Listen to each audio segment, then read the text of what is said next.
Chapter 6. Social Evolution of the Economy. In the previous chapter, we looked at the question of how humans reached the pinnacle of progress on which we currently stand. I focused on the physical changes as we went through different technological stages. But each of those changing physical realities involved humans in groups and so required some sort of social organization. This chapter is about the different types of social tools humans have developed to make group life effective. Living in groups has three distinct advantages, which we'll explore individually with animals before applying them to the human context. The three areas are joint action, risk sharing, and the division of labor.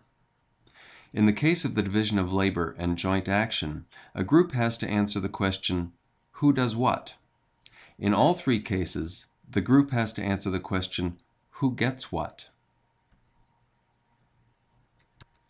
Shared risk can be seen in hunting dogs, where the sick and injured are fed for as long as they remain with the pack. Joint action can be seen in various settings, including in how some animals hunt, such as lions, and again, hunting dogs. For the division of labor, we can look at hunting dogs again, with some dogs guarding the den while others hunt. But perhaps the most dramatic examples of social organization in nature can be found in ants. Ants have division of labor, usually embodied in individuals of different size and shape. This can be seen in the leafcutter ants, where larger workers bring leaf pieces from the forest, mid-sized ones chew them up, and smaller ones use the chewed leaves to feed the fungus gardens that are the colony's food. The ants' social structure also allows them to accomplish things they couldn't accomplish singly, such as building enormous nests, well, enormous compared to the size of an ant, or reaching across large spans and bending leaves to make a different kind of nest. If you're going to coordinate who does what and/or who gets what, you're going to need some tools for coordination. In ants, the coordination is genetically controlled. Their genes give them a repertoire of stimulus-response rules. If you stroke me here, I feed you. If I smell a particular chemical, I move in the direction where the chemical is stronger. Evolution has selected rules such that when hundreds of thousands of individual ants follow them, the colony as a whole exhibits what looks like purpose: building nests, foraging for food, raiding other ant colonies. For humans, our situation is a little too complicated and our generations too long for us to be able to depend on routinized genetic control of our behaviors. But we still need to address the issue of who does what and who gets what. We've come up with various approaches to the problem, which can be grouped into four basic types: norms, common property regimes, hierarchy, and free exchange. These tools can be combined in different ways to make different social systems. We'll look at different human social systems to see the tools they use and how they accomplish the outcomes of risk sharing, joint action, and the division of labor. Norms are things you do because you do them. The ones we observe people actually following tend to be useful for survival, because populations that have useful norms will tend to fare better than populations that have counterproductive ones. But if you ask someone why she follows certain customs, her answer is unlikely to be, "I'm doing this because if everyone in my clan behaves this same way, our group maximizes our chances of survival as a whole." Rather, she may well explain, "This is what our ancestors command," or "This is what the gods require." But the people who survive are the ones whose gods require them to behave in ways that contribute to their survival. Some hunter-gatherer societies are dominated by sharing norms. When I have some, I give to you. When you have some, you give to me. This is not free exchange, because when I give you something, I'm not demanding or expecting any particular thing in return. I merely assume that you will share something with me when the occasion arises. Sharing norms are very effective for risk sharing. In order for any one of us to starve, we all have to be unlucky, which is unlikely. Without a social group, I can die from my own bad luck at obtaining food, which isn't going to be that rare. Norms can also encompass joint action, hunting together, helping each other into trees for getting fruit, nuts, honey. Simple division of labor is also possible. For example, if women focus on gathering plants and small animals while men hunt bigger animals. As hunter-gatherers evolve into agriculturalists, they can persist in being driven by norms. But at least in historical time, they've also developed rules that are framed fairly directly in terms of, if we follow these rules, we'll preserve the resources on which we depend, so we'll ensure our own survival. These are known as common property regimes, or CPRs. Rules of this type can be created around fisheries, pastures, forests, irrigation systems. Here's how much we can harvest and when without depleting the fish or the grass or the trees. Here's how much work we have to do and when so as to maintain our irrigation ditches, and here's how much water each of us can take. Norm-based systems can be explained through unguided evolution. Variations occur randomly, and successful forms are perpetuated and replicated. Common property regimes are different. They're the handiwork of an intelligent designer, also known as the village or the community, where people put their heads together to figure out what would work. Both systems, however, combine an impressive subtlety and flexibility. The goal is to satisfy human needs and desires while not overexploiting available resources. There's a pretty big space of ways to do that, and both norm-based societies and explicit common property rules can find interesting corners of it. This flexibility can be attributed to decentralization. Individuals in both types of systems act to some extent on their own, applying the norms of their society or the rules of their common property regime to the situation in front of them. This can often produce more useful responses than a system where you have to get permission from some authority above you. At the same time, these forms of social organization have their limitations, one of which is size. Norms are based on how you interact with people in the group, so your group has to be small enough that members can recognize each other. Common property regimes can involve larger numbers of people across multiple villages, but size does complicate matters, as the whole system requires buy-in, and a larger group may have more difficulty agreeing on rules. Another issue is that while both systems have come up with ingenious solutions for living in their environments, adaptation to rapidly changing conditions can be more difficult. Norms in particular can't change too quickly, or else they're not norms. One alternative to norms and to rules decided in common is hierarchy. Do this because I'm telling you to do it, and I'm in charge. In other words, the opposite of the decentralization that is inherent in norms and common property regimes. Hierarchy solves the size problems. You get the massive societies and cities of Mesopotamia and ancient China. You can also have construction projects, including irrigation and pyramids, that require more than a single clan. A hierarchical society can be large because I don't have to know who's in my group. I just have to be able to recognize my lord or my overseer and do what he says.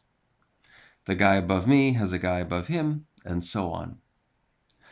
A hierarchical society can also be more nimble than one based on norms or using common property regimes. When the ruler decides it's time to follow a particular course, the society tries to follow that course. But there's a sacrifice as well. Norms are carried out by everyone in the community. Common property regimes are crafted by all the stakeholders. The individual's perspective is reflected in them to some extent. A hierarchy can get rather detached from reality on the ground. And while a hierarchy can enable a good leader to do great things, it also means a bad leader can quickly wreak havoc. We could describe a hierarchical society as brittle. An alternative to all three of these structures is the idea of free exchange. We're not in a society of norms where we do the things we do because they're the things we do. We're not governed by a set of careful rules for how to use a resource mutually agreed on by all the members of a community. And we're not in a hierarchy where you tell me what to do. You and I simply agree, for right now, I'll give you this and you'll give me that.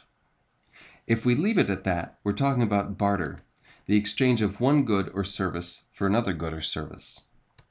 But barter is famously inefficient because you have to find a person who wants what you have and also has what you want. If you're going to rely on free exchange, the alternative to barter is money. Chapter 7 is all about money. For now, let's just say that money is the universal trading medium. Practically anything that could be traded can be traded for money. But because pretty much anyone will accept money, we get around the problem of barter. If I'm trying to sell something, I don't need to find someone who has the one thing I want to buy. All I need is someone who wants what I have and who has money.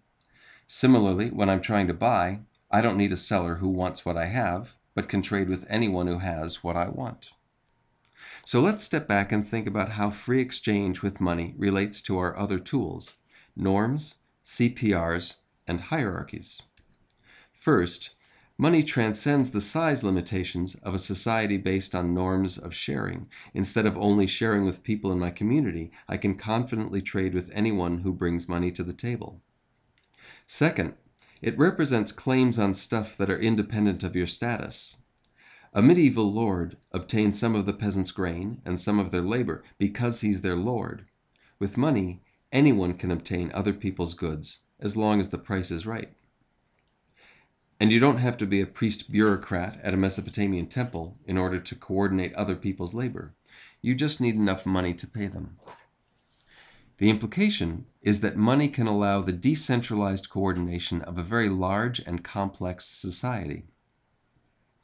Ants and termites accomplish great feats of joint action by following a relatively simple set of signals.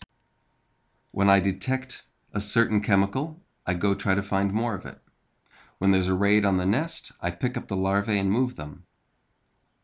Humans accomplish great feats of joint action by following a similarly simple set of signals. If someone will pay me more for this car than it is worth to me, I should sell it. If someone will pay me $20 an hour for this job and I like what $20 will buy me more than I like not doing the job, I should do the job. This is a powerful social technology in its own right, but its power is magnified by its relationship to credit. At its root, credit is a promise. Specifically, it's a promise that you can believe in. The word itself is related to credo and credible. The essence of credit is that it gives the borrowers access to stuff in the present in exchange for promises of access to stuff in the future. You give me this thing now, and I'll give you that thing later. Of course, in a modern economy, the borrower doesn't get stuff, she gets money, and what she promises to provide in the future is more money. The money is used to buy stuff, so in one sense it's all the same, but there's a key difference. Credit is just a promise, so it can't create stuff. But money is supported by a kind of promise, so it turns out that credit can create money. This is an important concept that we'll explore more in the next 2 chapters. For now, just remember that credit is a set of promises, and it's a set of promises that can create money. Now let's look at what we have with this combination of money and credit. Money gives us decentralized coordination of how the economy operates in the present. In terms of ants and termites, who should hunt and forage, where, who should tend the larvae, who should chew up the leaves to feed the fungi. Credit can be used to fund investment, activities that won't produce anything I can sell now, but that will help me produce more stuff to sell in the future. In terms of ants and termites, how should we build our nest?